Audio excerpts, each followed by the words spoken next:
For 10 long years he did not eat a single piece of bread, nor any food or a sip of water. Instead, he spent his days training very hard in really dangerous places, subjecting himself to all kinds of pain on purpose, because he was on a mission to become a divine figure in the world. It all started 2,500 years ago. There was a great fight between the kingdoms of Kosala and Magadha over the Ganges River and the city called Kapilvastu. The palace was attacked by Kosala, and the people who were caught in the war had to suffer. Not only did they lose their families, but they also suffered from hunger and lack of jobs. People could only hope that one day someone special would be born and help them out of this situation, until one day the son of the king of Kapilvastu was born. The day Prince Siddhartha was born, everyone could feel an intensity in the air. The sun shone like never before, and people realized that he was blessed by the gods. The villagers were amazed, and all the animals gathered to see this special event. Villagers celebrate the arrival of Chakya's heir, and everyone congratulates the king.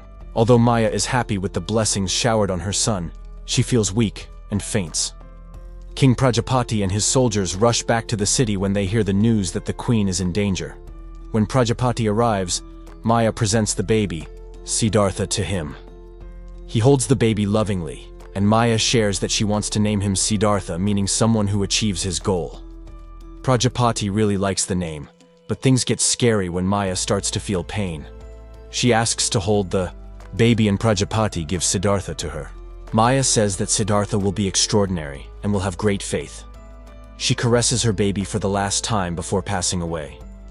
Prajapati can only hold her son close as Siddhartha cries over the loss of his mother.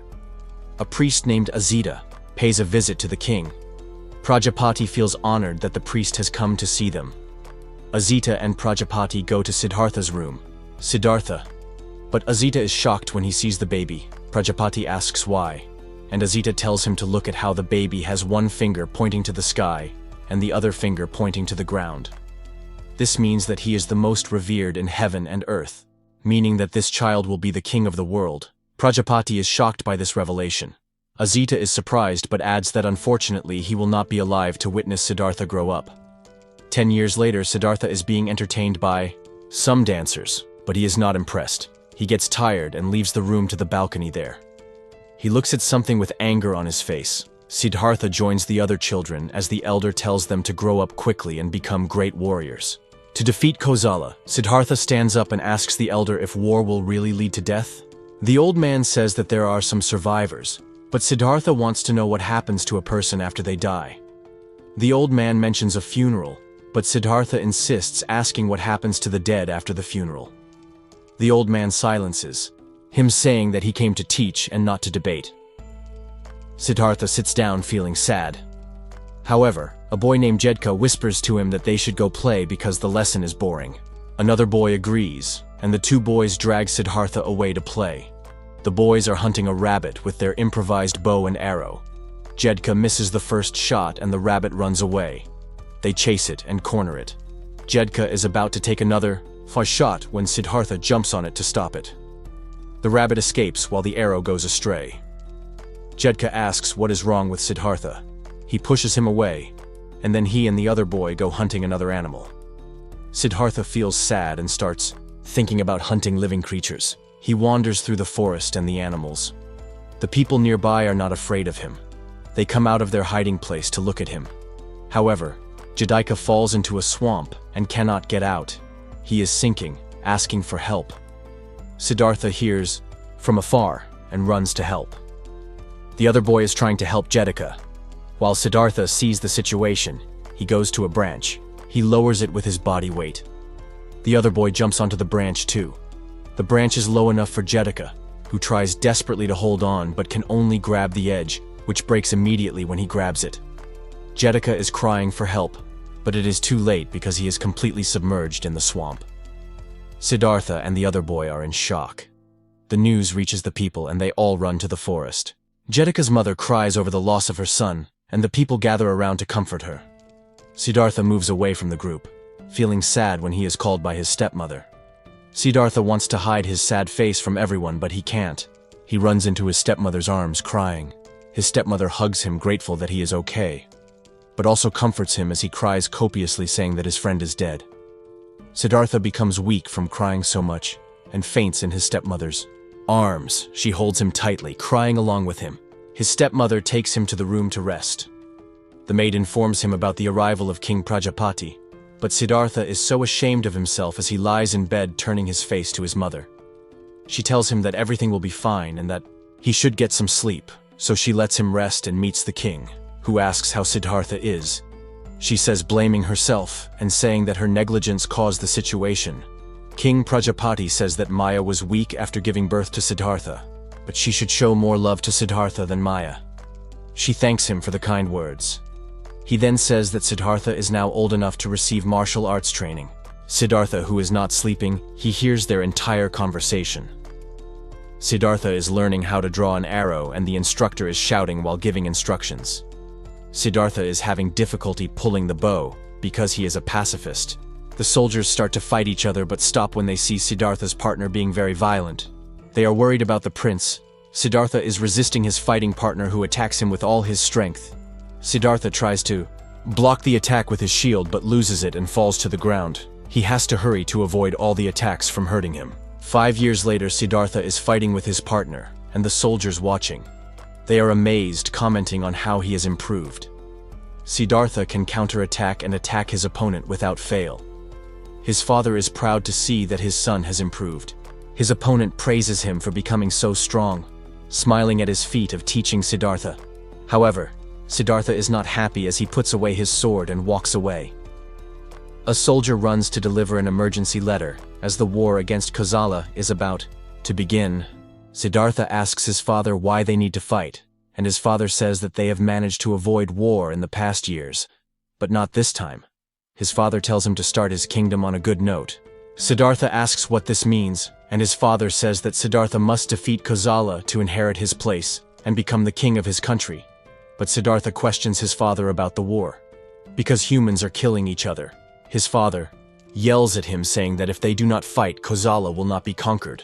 Still, Siddhartha does not think it is the right thing to do. His father asks how he can do it. He intends to be a king with this mentality. As the war begins, Kosala and Shakya advance against each other without caring about the village between their shock zones. Siddhartha watches from above as the countries fight, destroying the village. Shakya launches arrows at the front lines of Kosala, ending them. However, the war leader of Kosala continues to advance, instigating his men to follow him. Siddhartha sees the piles of bodies and cannot bear to watch any longer. He advances with his men to the battlefield. Both sides attack each other, giving everything they have. The king rides his horse, knocking down some of Kosala's men, but the leader of Kosala still has the advantage, easily eliminating Shakya's soldiers. Siddhartha enters the battlefield shouting for them to stop, but his shouts are not heard. Siddhartha is surrounded by the soldiers of Kosala who identify him as prince leader, seeking to kill him to gain a title for themselves. Shakya's soldiers try to protect Siddhartha but are easily eliminated. Kosala's leader Shapra tries to attack Siddhartha, but suddenly time seems to pass slowly. The closer he gets to Siddhartha, the more enlightened he becomes. Siddhartha does not draw his sword during this moment, he just stares at Shapra. Shapra begins to spit blood, and his horse becomes agitated and ends up falling. Still spitting blood, they continue to stare at each other, and Shapra realizes that things are different, because it seems that Siddhartha is looking deep into his soul. Judging him, Shapra hits the ground hard, and his men approach to see, but he dies. Immediately, the soldiers of Kosala are ordered to retreat immediately. One soldier tells Siddhartha to return to the army, and other soldiers shout at each other to retreat and protect the prince. Siddhartha, he retreats with the rest of the army into the night sky with the moon shining down on the princess and Yashodhar, his wife approaching him asking why he is not resting. She mentions that he stays up late every night and asks if he has any worries. He replies that humans die and get sick easily, asking why he can't do anything. He turns the page of a scroll and questions why people have to give up when they suffer from an incurable disease. He wonders aloud why they have to close their eyes as they agonize until death comes and eases their suffering. Siddhartha believes that life is full of suffering. As he stands up, memories come back of him when he traveled the country and saw people suffering. He remembers a young slave being kicked by a fruit merchant for stealing. The child, all curled up with hunger, holds the stolen orange, enduring the pain while the merchant continues to step on him. Back in the present, Siddhartha tells the princess and Yashadhar that even though he is a prince, he feels like he knows nothing. He thinks he is more ignorant than even the poor man. Sudras, a group of people who have a reputation for being ignorant. He talks about his desire to learn everything about the world. The princess hugs him from behind. Prince Siddhartha asks her to rest. A few years later, the royal family gathers in the princess and Yashadhar's room because she has just had a baby. Prince Siddhartha goes out to the palace porch to think. He tells himself that even though he learns a lot, all he sees are people suffering and no one teaches him how to fix it. In his mind, he sees many people in need of help reaching out to him as if they wanted to pull him into a dark hole. This is the horror of human suffering. Realizing that as a future leader, he cannot stop people from getting sick, growing old, and dying. Siddhartha knows that these things are inevitable in the world. He understands that he will go through them, all as a human, and will face death. He begins to sink into this thought, feeling the darkness around him. He struggles because he realizes that life brings pain, and Siddhartha desperately wants to find a clear way to avoid this pain. He comes out of his thoughts, finding himself sitting in the position of lotus under a tree in the middle of the jungle. Determined, he thinks there must be something he can do. Later makes a big decision to leave everything behind and seek the truth. Late one night, he goes to his father's room while he is sleeping. Feeling sad for possibly disappointing his father, Siddhartha silently leaves a note hoping for forgiveness. Leaving, he mounts his horse and climbs to the top of a hill, taking one last look at the city. Before leaving on his journey, a man named Shan catches up with Prince Siddhartha and begs him to come back. Siddhartha dismounts from the horse and tells Shan to take the horse back to the city. Then he begins to take off all his royal ornaments and clothes, throwing them on the ground. Shan picks up the valuable items and asks Siddhartha what he is doing. He is shocked to see Siddhartha take a knife and cut off all his hair until he is completely bald. Siddhartha hands the hair to Shan and instructs him to deliver it to the princess and Yashadhar. Siddhartha tells Shan to tell the princess that he will return after he finds the path to success. Shan, weeping for Siddhartha, watches as he walks away with only a garment around his waist. Siddhartha tells Shan to return with the horse and the other valuables, emphasizing his determination to seek a different path. Siddhartha sets out on his journey to find his own way. His mother Maya has been watching him, believing in the prophecy that he will become a great person and alleviate the suffering of all living beings. She wishes him luck as he becomes a monk and travels the world.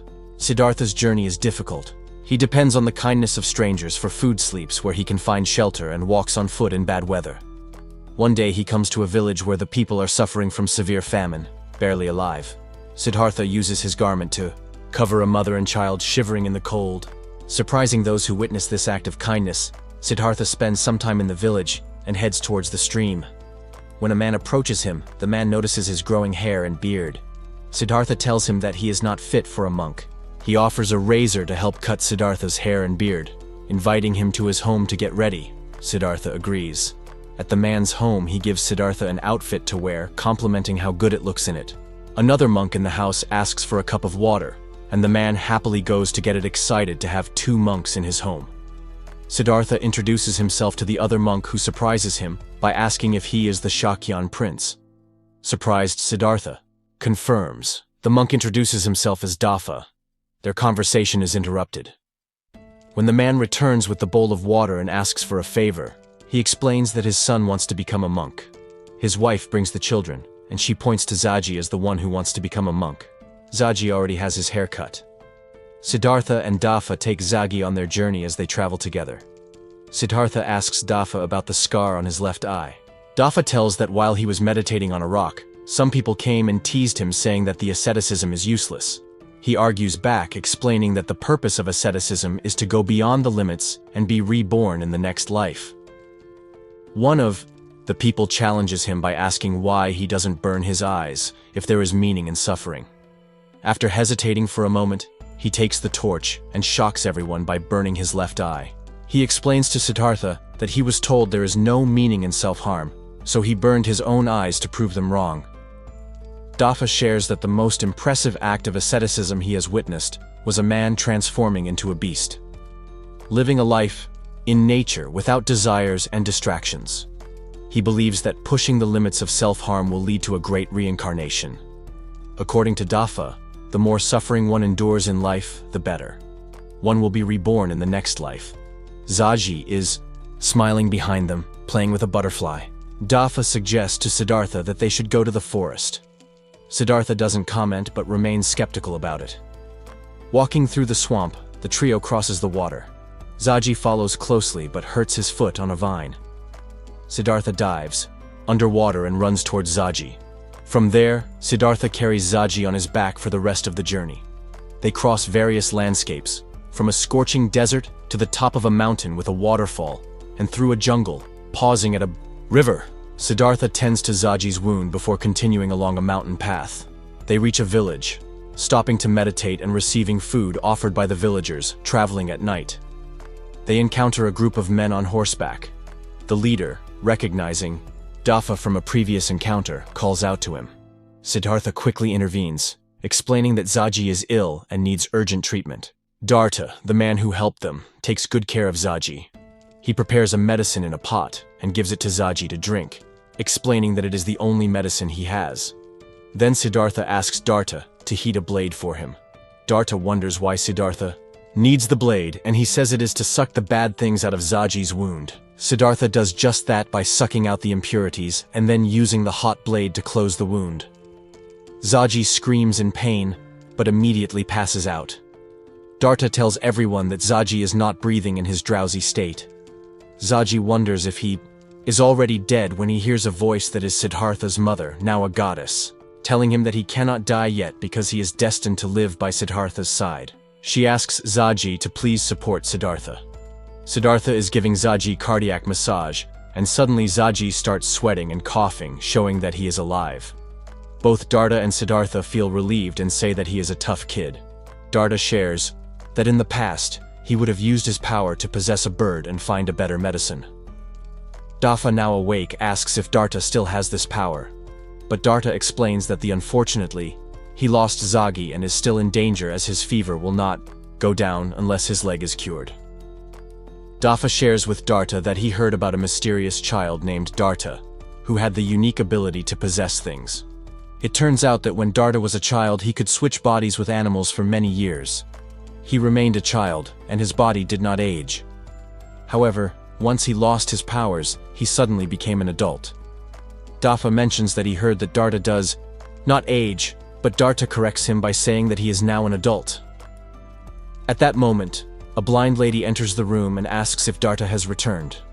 Darta informs him that she is at home with 2 monks and a child. When Siddhartha speaks, Madila recognizes his voice and drops the logs in his hands upon hearing him. They already knew each other when Siddhartha was a prince. He fell in love with Madila after she saved him from bandits who were bothering him. They spent time together and she took him around the village in a boat. Once, they fell into the river and began playing in it. When her father discovered their relationship, he ordered Madila to be executed. Siddhartha heard of this and burst into the throne room where his father was having a meeting. Full of rage, he was ready to draw his sword against his own father. The guards and everyone else present pleaded with the young prince to calm down, recognizing the seriousness in Siddhartha's eyes, so he suggested an alternative. He proposed that if Siddhartha would marry the princess and Yashadhar, he would release Madila. Siddhartha reluctantly agreed to the decision.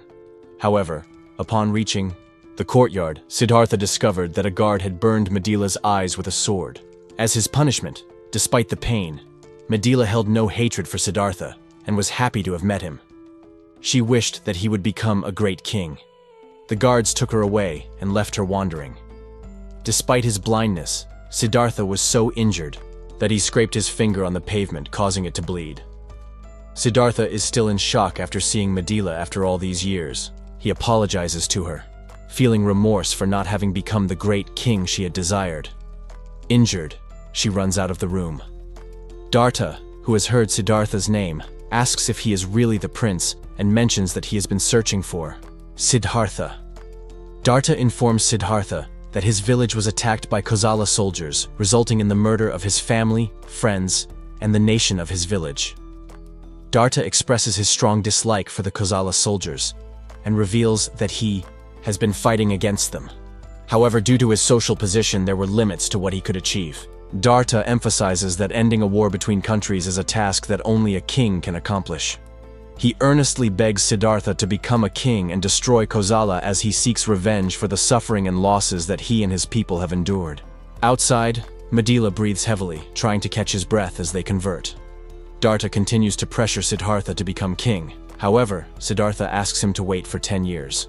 He explains that he plans to undergo a pilgrimage and enter the forest. Siddhartha declares his intention to practice asceticism for the next 10 years. He adds that if he doesn't find his answer by then, he will return to his country. The next morning, Zaji wakes up and starts screaming about a whirlwind.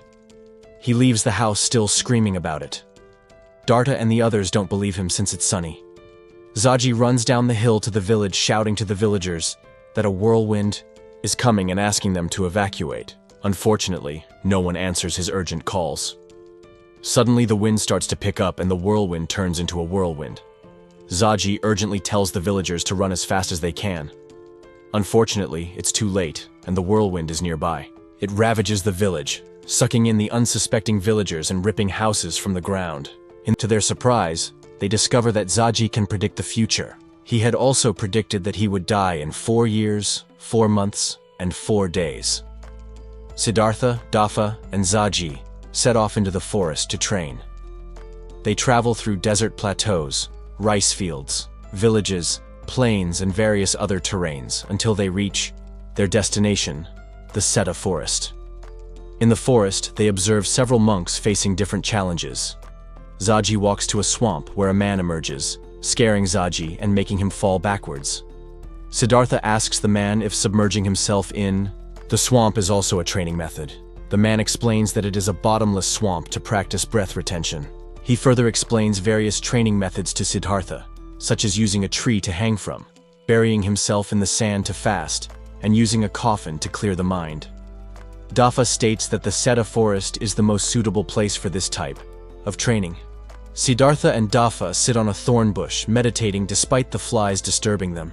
They remain in the same position for a long time, completely ignoring the various weather conditions and events around them. Zaji does not participate, but observes them. Instead, Siddhartha is eager to find out what is happening. It is at the end, after this self-flagellation, they also try to fast with sand, and at this point, both Siddhartha and Dafa are already quite thin. Siddhartha notices Zaji making markings on a tree, and goes to him and asks what Zaji is doing, and Zaji responds that he is counting the days. He explains that 365 markings on a tree represent a year, and he will die on the 5th tree. Saying this with a smile, Siddhartha questions why Zaji is already counting the days until his death, asking if he is not afraid of death, but rather the wait. Zaji responds that he is afraid, but it cannot be helped. Siddhartha tells him that he would have gone crazy if he were in Zaji's place. He then asks Zaji how he lives each day without fearing death. Zaji responds that he does this by fulfilling his purpose in life.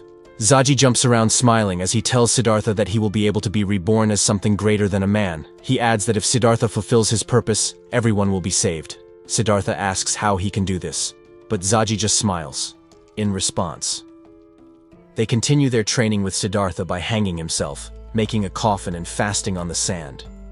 Again, while Dafa is hanging, Dafa continues to convince him that the agony and pain are the quickest path to salvation.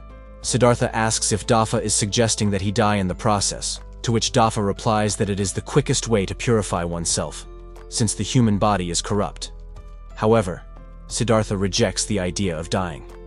Dafa says that Siddhartha does not understand the meaning of asceticism and should just die instead. He even goes so far as to call him a fool and suggest that he rot in hell. Siddhartha is frightened but decides not to argue. Meanwhile, Zaji continues to mark the trees. Siddhartha begins to wonder if it is foolish to indulge in torturing oneself, and questions whether all these extreme practices will really lead to salvation. Siddhartha has a difficult time, but fortunately Darta steps in to help him. Darta takes Siddhartha to a river, and gives him water, saving him from getting really thirsty.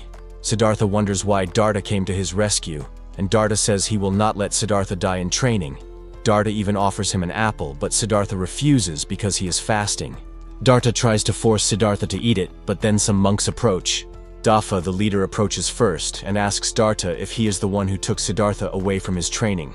He yells at him not to disturb Siddhartha's training, and even calls him a devil for distracting Siddhartha.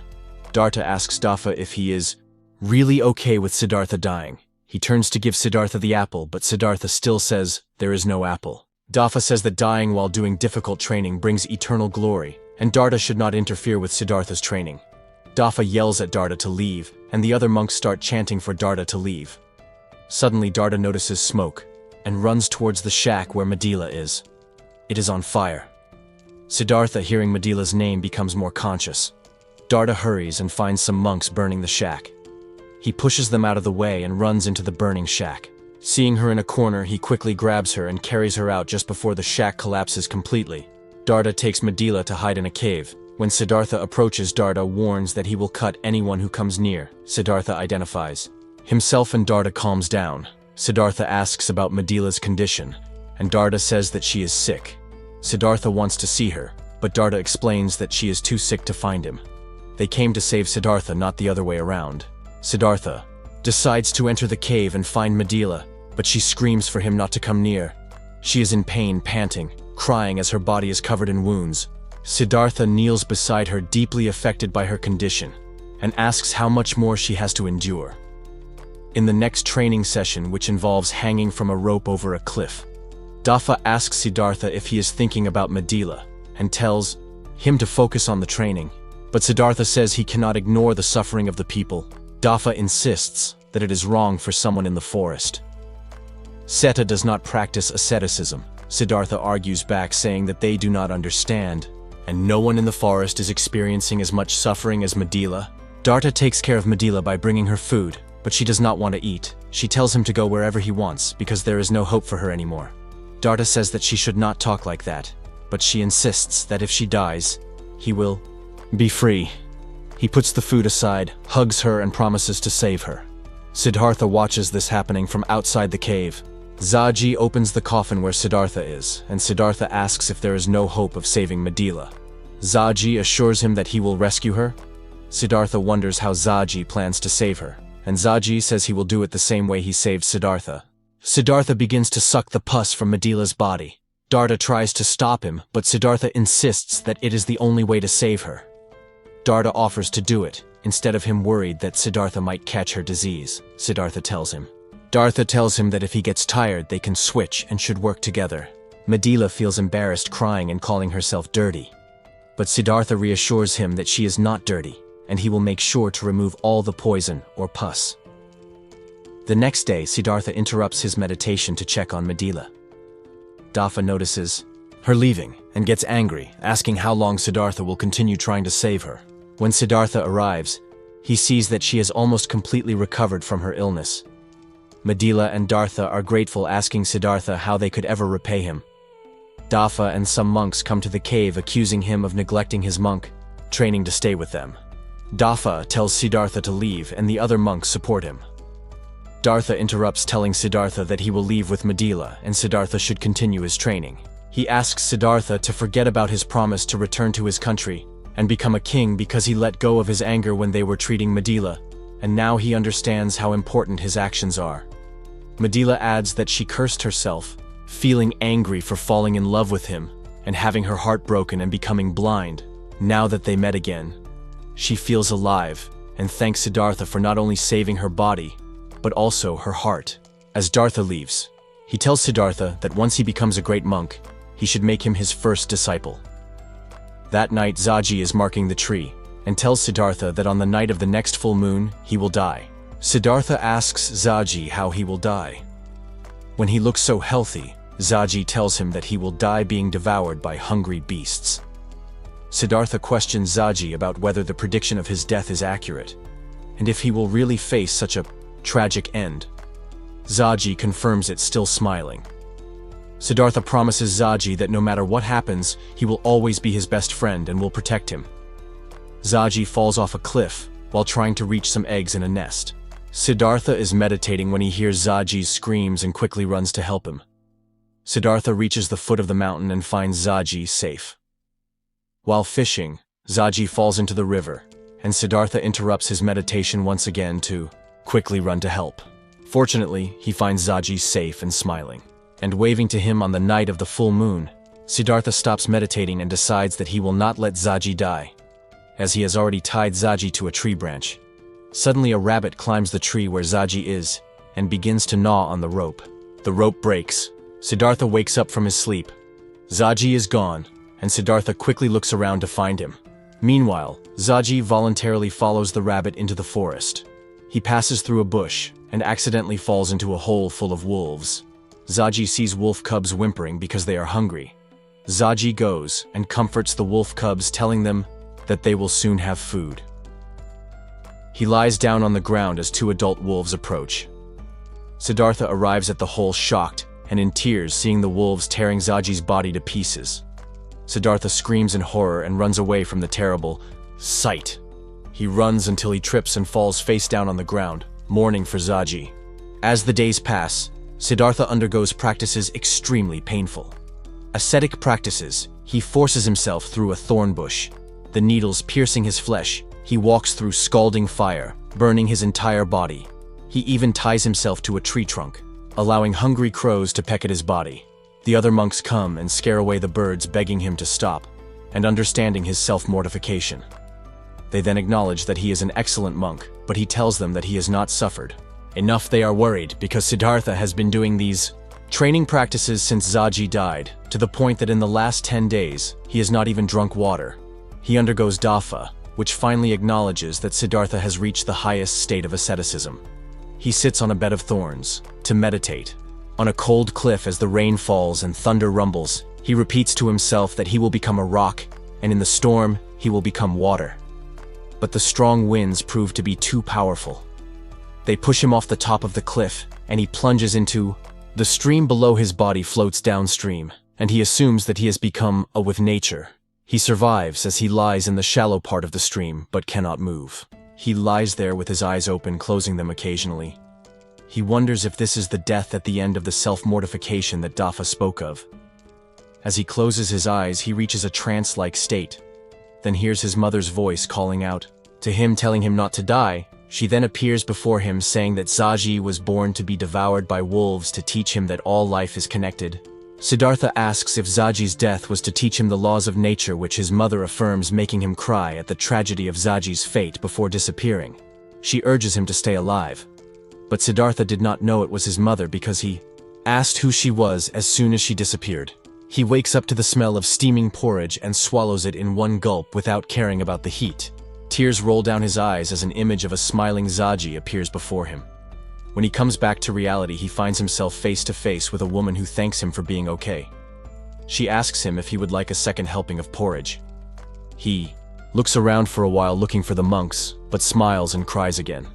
He tells her that her rice porridge saved his life. He thanks her as he walks away. Some animals approach him. He cools off in a stream and, feeling enlightened, draws the animals closer, saying that he has a story for them. As he ties his hair in a bun, the animals follow him and he tells them a story. He explains to the animals that to live is to support other life and that eating to survive is the law of nature. He points out that if the wolves that ate Zaji were full, then their death was not in vain. He says that only humans continue to fight and kill in vain because from this comes great suffering. He is leaving when he finds Dafa standing under a tree. Dafa asks him if he is running away, but he replies that he will not go to the ascetic forest anymore and says that he will continue his self-mortification until he dies and overcomes it by showing him the determination in asceticism. Siddhartha tells him that radical pursuits are meaningless and goes on to tell him a proverb.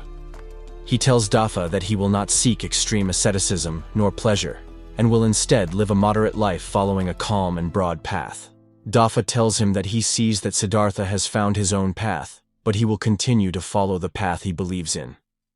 Siddhartha walks a little way away from the forest and is surrounded by a group of horsemen with spears, his general prince. Verdak calls him Prince Siddhartha of Shakya, but he tells him that there is no longer a prince. The prince gets off his horse and points his sword at Siddhartha. He tells him that his family has made him suffer and he will make sure that he perishes.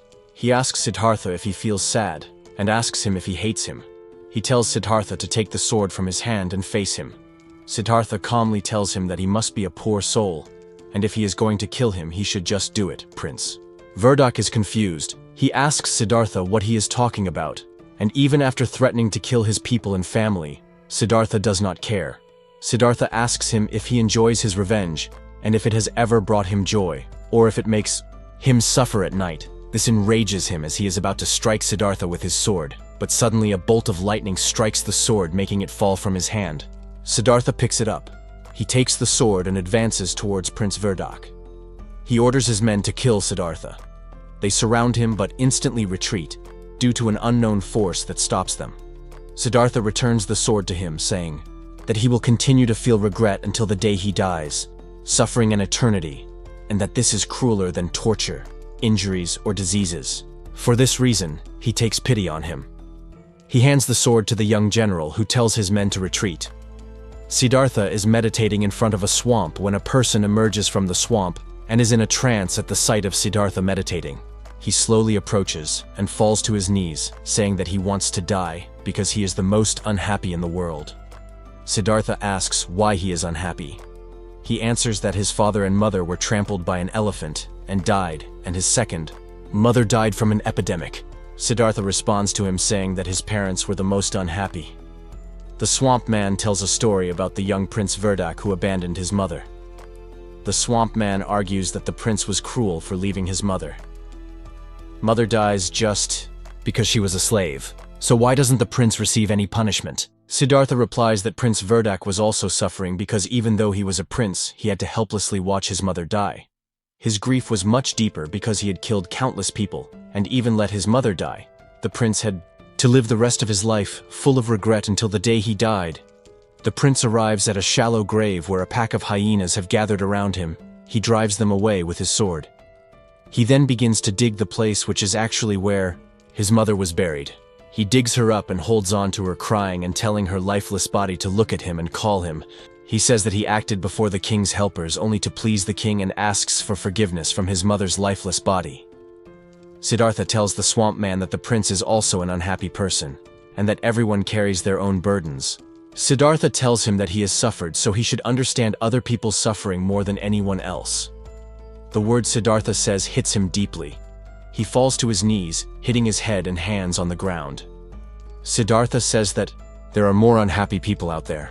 He asks Siddhartha why everyone is unhappy because people still live. Siddhartha places his hand on his shoulder. His body begins to glow and slowly spreads to the surrounding area. Siddhartha tells him that his mother died a few days after giving birth to him, and that she now watches over him.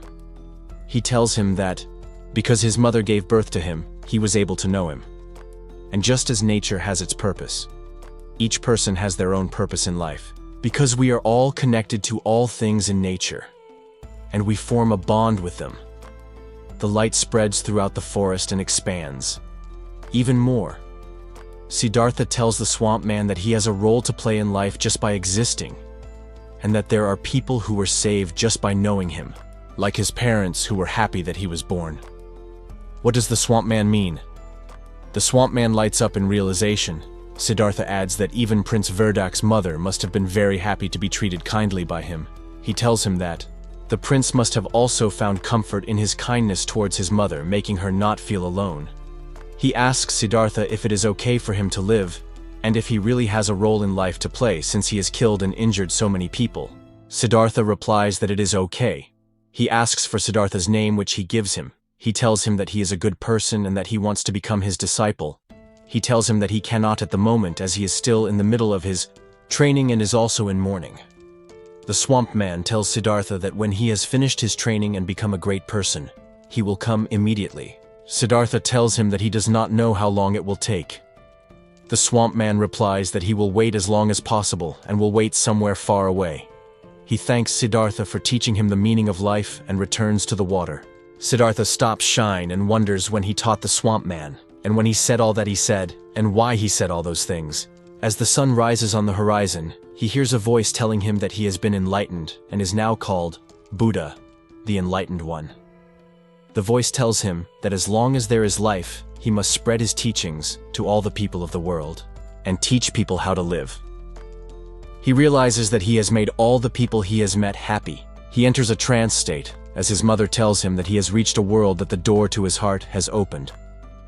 She explains that people are born in a lotus flower, and when it blooms, it carries unlimited potential.